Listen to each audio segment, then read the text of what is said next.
కవితక్కకు bail వచ్చింది కదా. ఇక కాంగ్రెస్ వాళ్ళు కొత్త రాగం అందుకుర్రు. బీజేపీ తోటి ములాఖత్ అయిపోయినరు. ఇక రేపో మాపో కార్ పార్టీని కమలం పువ్వుల కలిపేస్తారు అని అంటుంటే బీజేపీ వాళ్ళేమో కార్ పాటోళ్ళు కాంగ్రెస్ వాళ్ళు ఒక్కటైనరు. బెయిల్ తెచ్చుకున్నారని ఉల్టా అనుకొస్తుండ్రు.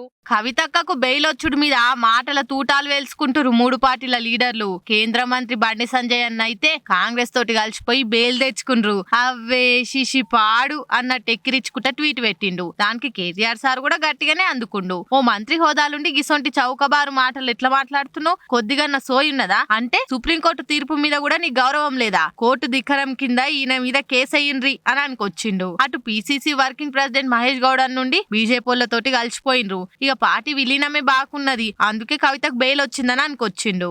ఇన్నాళ్ళు బెయిల్ రాకుండా ఉన్నటువంటి కండిషన్స్ ఇప్పుడు ఎందుకు నిర్వీణం అయిపోయినాయి, ఎందుకు బెయిల్ వచ్చింది అనే అంశం లోతుగా ఆలోచించినప్పుడు మీకు మాకు అర్థం కావాల్సింది బీజేపీలో బీఆర్ఎస్ విలీన ప్రక్రియ ఈ బెయిల్ ద్వారా మొదలైందని చెప్పొచ్చు. మేము ముందు నుంచి చెప్తా ఉన్నాం, గత 10 ఏళ్లుగా బీజేపీ బీఆర్ఎస్ పార్టీ చీకటి ఒప్పందంలో ఉన్నారు.